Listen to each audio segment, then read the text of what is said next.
Welcome to the Shoot It Straight podcast. Welcome everybody to our show at a special hour of the day for us. Nobody knows. It doesn't matter. Oh, it doesn't? We should just start going live. I wish it just takes a minute to produce a podcast. Yeah. Even if it's basic, it takes a minute. Yeah, usually we do these in the morning, and now it's the afternoon. It's our dog's eating time, so hopefully he doesn't start barking, demanding his dinner while we're doing this. So. No, he's good. I think we also walked him. We did a big walk, so he should be content. He got treats. We'll see. We've been doing enrichment exercises. It's called dog enrichment.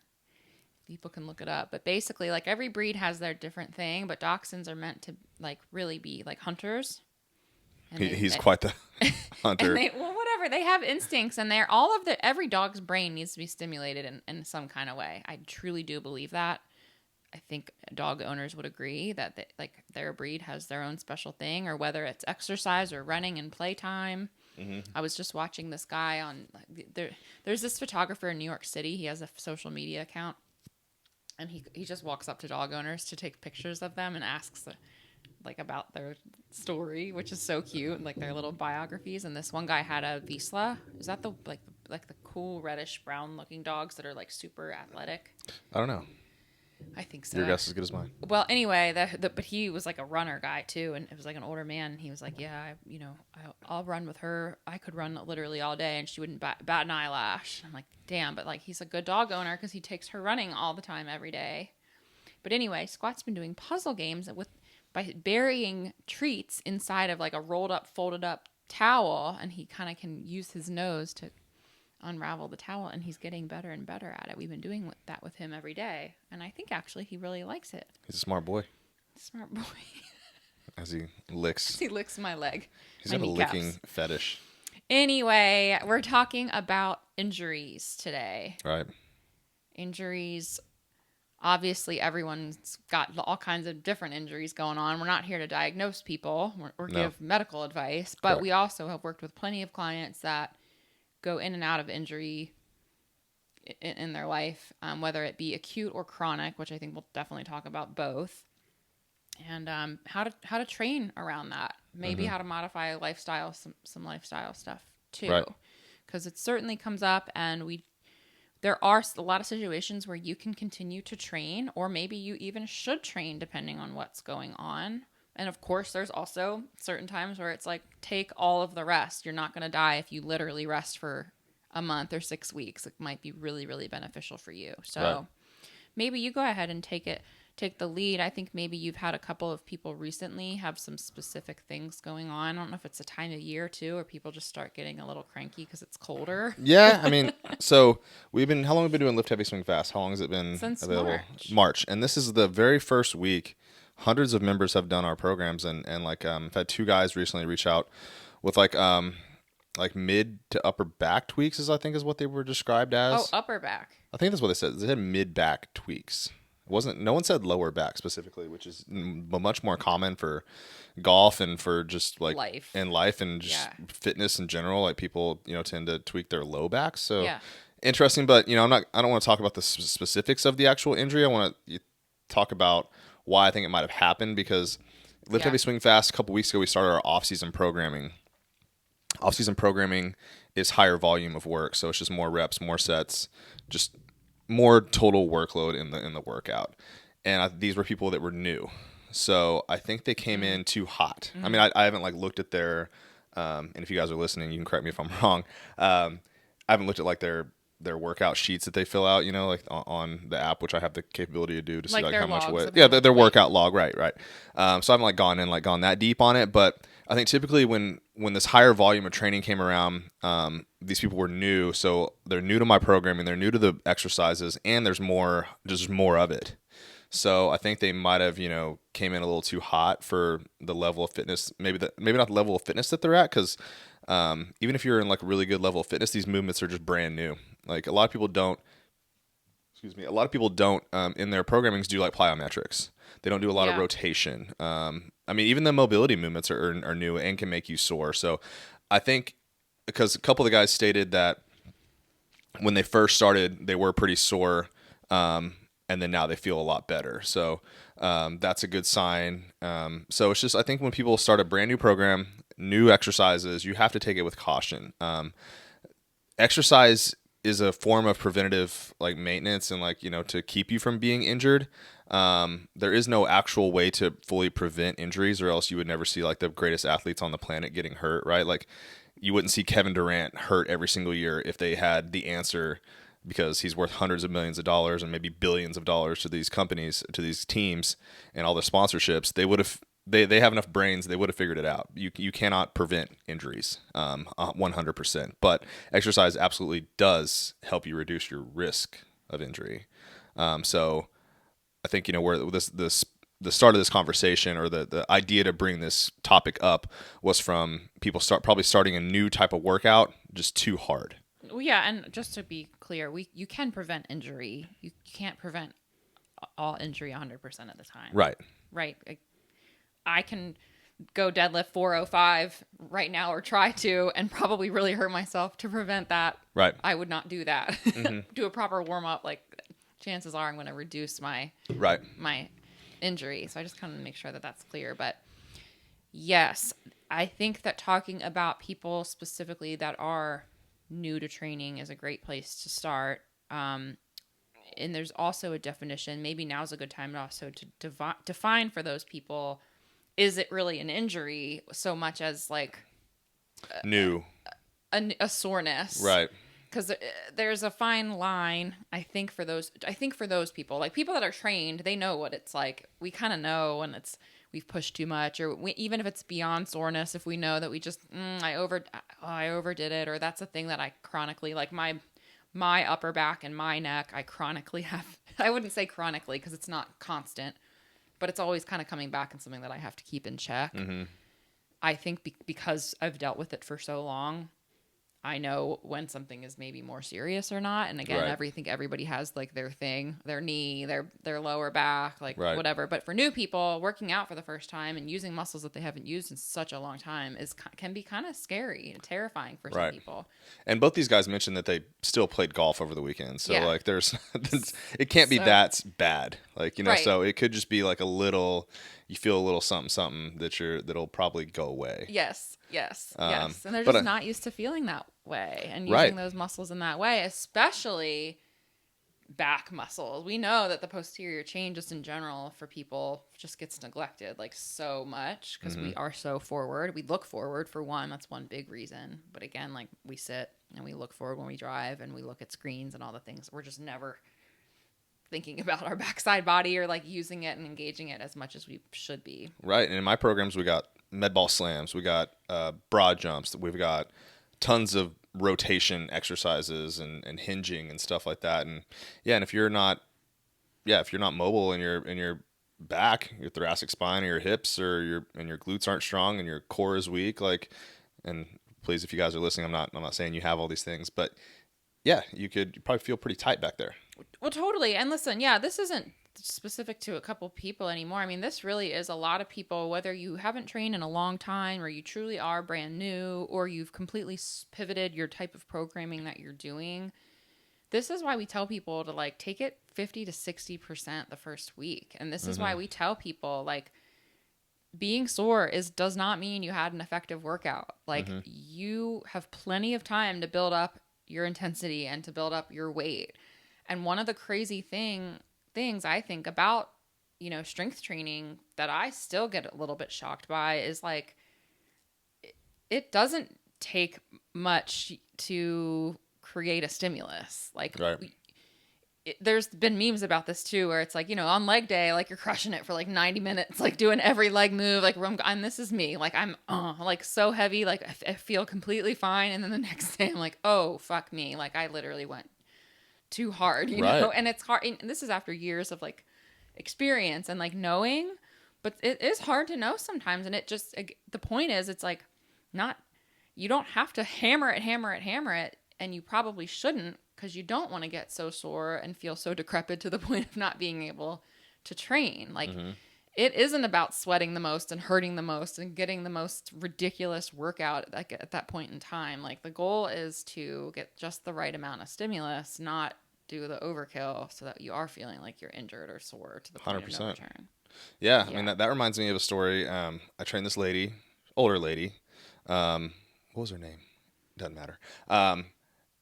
Gosh, she was probably 70, and is a very type A like personality where you like get things done. Like, is that the type A? Is that what it is? Okay, so she's like very type A. She was like a professor at a university. Like, she wanted to get stuff done. She came in there. She had a purpose. She wanted to get her workout in. It's the first time she worked out, I think, in years. And so I had her do like squats on the TRX, like some elevated push-ups. It was a 30-minute session. 30-minute session, yeah. But like, you know, I couldn't get her to slow down, right? Like, she was like, "Oh yeah, I love it." She's like, "This is what I need. I'm ready. Let's go." Like, I'd be like, "Okay, let's take a break." She's like, "No, I'm fine. I can keep going." And then she emailed me, because it was just email. It was going to be a once a week session. Like 3 days later, she's like, "Something is seriously wrong with me." She was like, "I can barely walk down the stairs." She was like, "I am so sore." And I was like, "I'm sure you're fine. You're just really sore." She's like, No.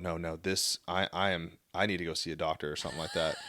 And I was like, "You probably should give it a few more days. Like, you know, I think you're going to be fine."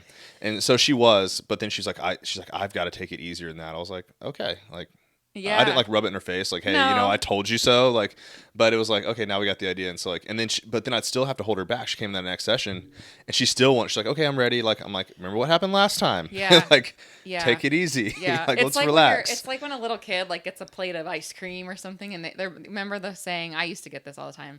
Your eyes are bigger than your belly. Right. Or I say that to you, because actually I think you do say it to me still. My eyes aren't bigger than my belly. I usually can like handle it, but you get that way sometimes. But we all do, where you're like, "Oh yeah, give me the biggest piece of cake," and then you're like, "Fuck, I didn't mean that. I really didn't mean that." Yeah. Like, I could have done with like, and we've done that too, where you're like, actually, if you had a sliver of cake, that probably would have like checked the box for you for your dessert, and you would have felt just as well as if you had the large piece of cake, and then actually afterwards better. Mm-hmm. But yeah, I mean, training is the exact same way. Oh, squat's just rebelling as we predicted. Yep. But yeah, training is the exact same way. And it's funny, you get these clients that, you know, they hire you or they buy a program and they, you know, want to be told what to do, but then they kind of want to tell you what to do. Right. Or they're like, we get a lot of people, it's not hard enough. And I think, again, like those people, you know, we've talked a lot about intensity on this podcast and how it is important to make sure you are also going hard enough, but there's also the other end of the spectrum, again, for the newbie client or the client that's not as trained or hasn't done a certain type of programming in a long time. That should probably always proceed with caution, I think, because you can always add. Mm-hmm. You can always add. It's a lot harder to be like, how do I overcome soreness for 5 days? Right. So I think I've used my haircut analogy on that before. Like, the guy used to tell me, he's like, yeah. I can always take more off. I can't put it back on. Totally. It's like, it's the flip. It's the opposite, but you know, it's the same scenario, right? 100%. Like, I do the same thing when they're looking at my eyebrows, and I'm always like, don't take them away. Yeah. That's what they do, a little bit at a time, because I'm like, don't fuck it up. Like, once you've gone too far, you've gone too far. And so it's like, okay, let's ease into this. There's always going to be, we hope there's always going to be tomorrow. There's always going to be the next workout. Like, let's just do that one a little bit better, and then we'll be fine. Yes. So let's talk about injury maybe next. Just the people that are genuinely, like, I mean, I have one of my best friends, she's in a boot right now. Yeah, because she fell and like broke her foot or something. Well, I just think that it's worth during this discussion to maybe touch on the fact that she's still getting it in. Yeah. And not in an inappropriate way. She's been working with the trainer since they lived in New York, so a year and a half now. So he's having her do upper body work. She's able to stand on the boot now too, by the way. So she can at least like stand up and function. But she's doing upper body work, which is great. And he's having her stand up on her boot and do a lot of those exercises. But the point really that I just kind of wanted to touch on is like, find a way and get out there and get moving. And this is where we go back to like, if you don't have a PT in your life, or, you know, you're working with your doctor, at least you should have a doctor or a PT that's telling you. Nobody should be telling you don't do nothing unless something is seriously, seriously wrong. Right. There's lots of other options around certain types of injuries and other body parts that people can be using. And I just think that, yes, you know, we often have to, you know, deload big time or take the intensity down big time. It's not like Jackie's overhead pressing, you know, tons of weight over her head or anything crazy. But that's a great time for working on things like mobility. Mm-hmm. And, you know, doing things that are lighter weight and working with your bands and Again, like this is where you can start to focus more on your nutrition.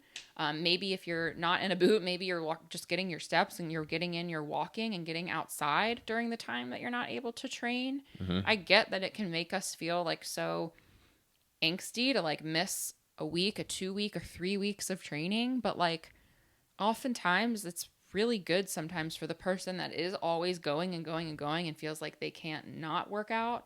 It can feel really good to just like let your body like get the inflammation out of your body completely, let your body completely recover, and then come back to your workouts really, really refreshed. Mm-hmm.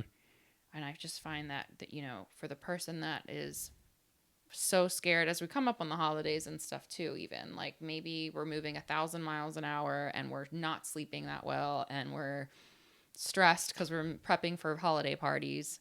Maybe instead of burning the candle at both ends and then getting injured in the gym because you're so fucking stressed out, maybe this is the time to like just give yourself the space. And that's what's great about our program is like you can first of all control your own calendar, right? As long as you're following like the order of the workouts, that's really essentially the most that matters. But if you miss a week, you kind of just pick up where you left off and just keep moving forward.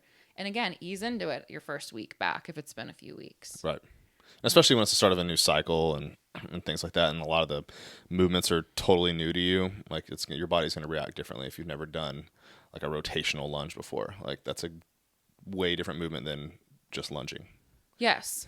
100%. 100%. But yeah, did you have any other injury related things to talk about? No. Well, I think when we come into like this time of year, for golfers, like it's when people are usually going to start picking up the overspeed clubs. So I wanted to kind of touch on that because if your body's not primed for those, and if you go on to like a super speed or a ripsticks like page, they will tell you like you should probably have a certain level of fitness before you start like swinging some of these clubs around. Do they say that? Yeah, they say that you should have your body like pretty primed to do this. Yeah. So yeah, I mean, I've got some things in our programming right now that's I would call preventative, right? Like I'm having people at the end of the workout, for those that do it, like the finishing is usually like a cool down like stretch, and I'm also adding in like the isometric holds to help like golfer's elbow. Yeah. So that way if they are doing speed training, that either if they haven't started it yet, but they've already started the program, lift heavy swing fast, if they've already started my program, not the overspeed training program yet, they've already got a few weeks in of getting primed up, like their elbow, like they're prepping their golfer's elbow, or hopefully not getting golfer's elbow now once they do this. And then just all the core work that goes in there, because like when you're swinging a club as fast as you possibly can, that's heavier than your normal driver, and you don't have to hit a ball, so there's no our brain's not telling us to slow down at all and like guide the ball like golfers try to do. You'll swing it really fast, and that could be like what tweaks your low back or shoulders, or all sorts of stuff could happen.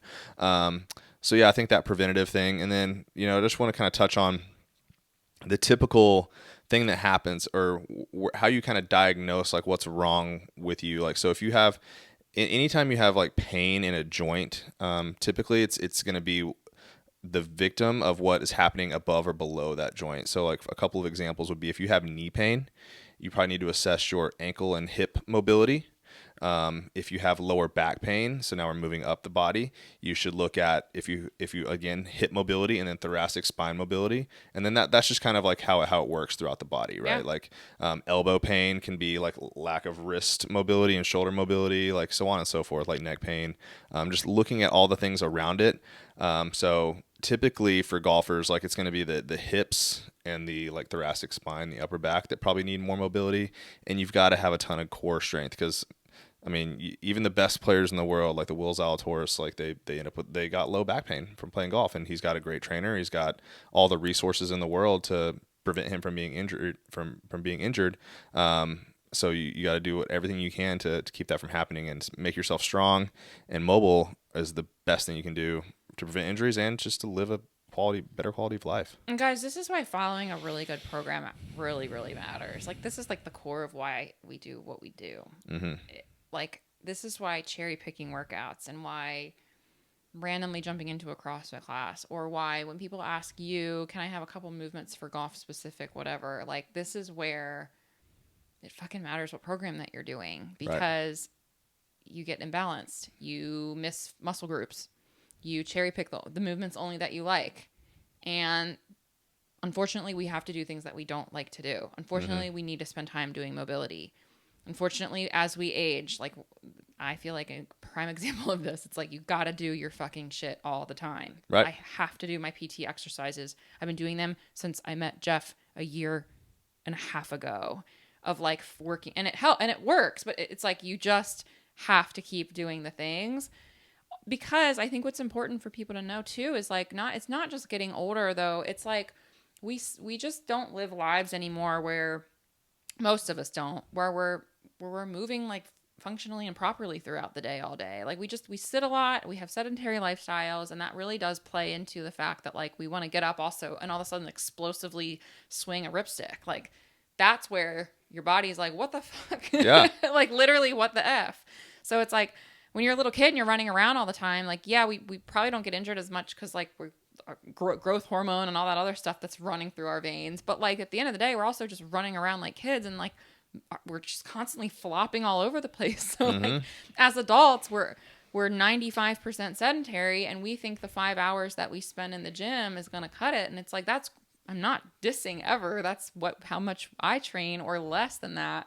But you have to like get up, and this is why we talk about steps. This is why we do offer mobility days. It's of course things are optional. We understand people don't always have tons of time, but that 15 minutes a day or whatever can really, really go a long way. Finding the PT that you like to help you with your movement patterns, and giving you specific exercises to work on things that are coming up for you. Like these are all like, we're not just blowing smoke up people's ass. It's like, follow a good balanced program.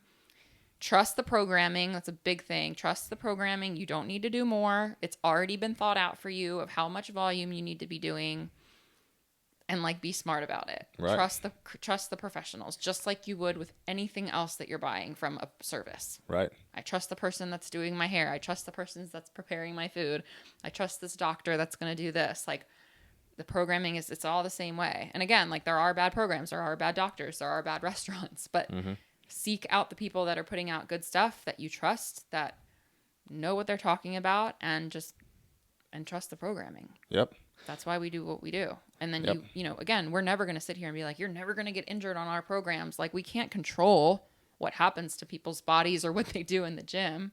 Even as trainers, sometimes, like, of course, less so when you're one-on-one in person with people, but you can, you know, by following like our guidance and just like following our programming, I think that you'll be in a good place.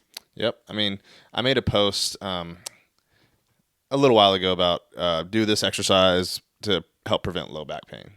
And this guy wrote, he was like, bro, calm down. He's like, you're teaching golfers. Like, these aren't football players. I was like, well, think about it. What does a football player's week look like? I mean, not even like NFL. Let's talk like high school or college or whatever. Like, practice multiple times a day, up and moving, like training for their sport. Is football, are you more likely to get hurt on a football field than on a golf course? Yeah, probably. I'd say so. Yes. But they're trained, they train every single day for it. The typical golfer works 9 to 5, Monday through Friday, sitting at a desk, and then they get up and try to do this super dynamic, explosive, powerful movement on Saturday morning, possibly hungover the night before. And it's a recipe for disaster. Totally. So that's what our program is to help prevent happen to these people. Yes. Yeah. Get in your movement every day. Follow the programming so you have success on the weekends in your game. Yep. I love that. That was great. Short and sweet today. Short and sweet today, to the point, which was our goal. Hopefully we answered some questions out there. Again, you know, we are not going to sit here and prevent all the injuries and be able to diagnose people. But, you know, I think we've been in this game long enough where we just hope to provide a little value around, like, if you're struggling with feeling chronically sore, or you're struggling with starting new programs and never feeling like it's right for you, like, find the right program like ours that could be right for you, and start out slow and always know that you can add more. Yep. And if you're seriously injured, you need a physical therapist. Several episodes ago, we had Dr. Jeff Hart on here. He does remote work too. So if you are really injured and you need someone, go back and check out that podcast. I'll link it in the show notes. And see someone if you're seriously injured. Yes, we're big fans of PT. And here in Tulsa, 918 Chiropractic. Oh, yeah. Might as well shout out Dr. John. Dr. John Owens, 918 Chiropractic. He's in been Jinx. my random both day of appointments that I've seen him, and they're available. Their offices are actually really cool. I think they have multiple. In Tulsa. Do. So they have a cool thing going on, and the whole IV therapy, and I think they have massage therapists out of their offices. They have all kinds of stuff. So check them out. They've been great to us. Maybe we should have Dr. John on the podcast. I'm going to ask That'd Dr. John. I feel like he could come over too. We'll have to get another chair in here, and we should do it. Yeah, he's a big guy though. I might need some extra space. I'll sit on the floor, and you guys I'll squat, and you guys can sit in the chairs. Guy I went to high school with, so it'd be fun. Yeah, that'll be fun. Well, thanks, guys. We'll talk soon, but listen. CodyWescottGolf.com/links is where you can find everything, including our programming, our podcast, our YouTube video. If you're only listening to this, all of the things. We have some really exciting things coming up too for Black Friday, which when this comes out will still be going on. So check that out, and we'll talk soon. Have a great day. Thank you.